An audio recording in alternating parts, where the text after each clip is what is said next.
Soonqaad wanaagsan dhamaantiin waxaad ka warantaa haddii moobilkaagu uu noqon karo bisha barakaysan ee Ramadaanka iyo wixii ka dambeeyaba meel aad ka dhigan karto Quraanka adiga iyo carruurtaada adigoo u baahanba wax macallin ah inuu ku dhigo Quraanka mise waxaad ka warantaa haddii moobilkaaga aad u adeegsan karto amba uu ku sahli karaba inuu kugu toosiyo hurdada adigoo xataa ku jira hurdada u daran in awood uu leeyahay inuu ka kiciyo hurdadaasi taasi oo sahli doonta in suxuurta iyo waqtiyada ay adag tahay in hurdada ka toosta uu ku sahli doono moobilkaagu in hurdada uu ka kiciyo. السلام عليكم magacaygu waa garaad halka adiga daawanaysaana waa channelka muraso.com ogore waxa ka codsanaya in muuqaalkan like asaarto lana wadaagto asxaabtaada kale si muuqaalkan dad fara badan uu gaaro oo runtii ka faa'iideysan doona labada farsamo aynu soo sheegnay oo runtii muhiim u ah bishan barakaysan ee Ramadaanka iyo wixii ka dambeeyaba haddii ugu soo horeysina farsamada ah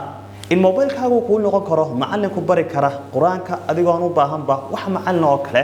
waxa sameyn doonta waxa la soo doonta abkan loo yaqaano al-muqri doo kala wadaag doona bal ugu yaraan 6 shay oo ku wanaagsan yahay application-ku kuwaas oo ah kuwa ku saamaxaya in hab fudud uu kugu fahansiiyo inaad ku dhigato Quraanka Kariim shayga ugu horeeya ee uu ku wanaagsan yahay application-kan waxa weeye inuu application-kan uu yahay mid uu fiican yahay qaabka loo isticmaalayo amba isticmaalkiisu uu fudud yahay kaasi hadhow talma ka soo dhul gareysato aad hab fudud la qabsan doonto isticmaalkiisa soo kale waxa uu leeyahay luqado fara badan adigu hadba dooran doona luqadda aad u baahan tahay inuu kugu shaqeeyo application-kani qodobka labaad waxa uu yahay waxa dooran doonta markaad qaariga aad u baahan tahay inuu ku akhriyo Quraanka aad dhiganayso amba aad rabtid inaad ka baxdo qodobka labaad waxa dana dooran doonta aayadaha aad u baahan tahay inaad ka baxdo amba uu ku akhriyo qaariga aad u baahan tahay iyadoo markay noqoto dhinaca qaarigana aad heli doonto quraa'ad aad u fara badan oo kugu diyaar application-ka adigoo hadba dooran doona qaariga aad ka hesho amba adigu aad xiisayso qodobka saddexaad waxa uu yahay waxa aad dooran doontaa inta jeer ee aad u baahan tahay aayadaha aad qabsatay amba aad soo dooratay inuu kugu celceliyo qaarigu soo kale waxa dooran kartaa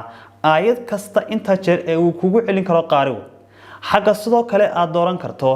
aayad kasta marka uu qaarigu akhriyo inta uu qaarigu aamusayo iyadoo taasi ku saaciso qaarigu marka uu akhriyo aayadii inta uu aamuso in adiguna aad sameyn karto inaad wixdaba celin karto qaariga si aad iskaga saxdo inaad aayadda si sax ah u akhriday in kale hadaynu nimaadno farsamada labaad ee ah in moobilkaagu uu noqon doono mid ku toosiya hurdada xilli kastood ku jirto hurdada u daran oo aan awood u lahayn in hurdada aad ka kacdo ayaa waxaad ii sameyn doontaa waxa la soo degi doontaa abkan loo yaqaano alarm abka sida caadiga wuxuu la mid yahay abiska inta badan aynu isticmaalno saacad ahaanta ee moobilkeena inoogu jira laakiin waxa uu kaga duwan yahay hal shay oo runtii ah shayga sahli doona in hurdo kastood ku jirto uu awood u yeesho inuu ka kaciyo hurdadaas shaygaas waxa uu yahay waa qaybta ay ku qoran tahay mishanku salaam waxaad sameyn doontaa amba waxa oran doontaaba saacada xilligaas ah ee ku soo saaf gareysay marka la gaaro waxa mishan ka dhiganaya in saacadaasi aanay aamusi doonin ilaa aan ka shaqeeyo xisaabaad ay adag tahay ka shaqeyntooda amba se waxaad oran doontaaba waa in saacadan ku saaf gareysa waqtigaas ay aamustaa kaliya marka moobilkayga aan ruuxo 100 jeer saan u ruuxo bal waxaad ka warantaa adigoo moobilkaaga 100 jeer ruuxay oo gacanta saa u ruuxay amba se xisaabada adag ka shaqeeyay miyay kula tahay in hurdada aad ku sii jiri doonto jawaabtu waa maya waxa soo runtii uu leeyahay missions fara badan oo adigu aad la tijaabin doonto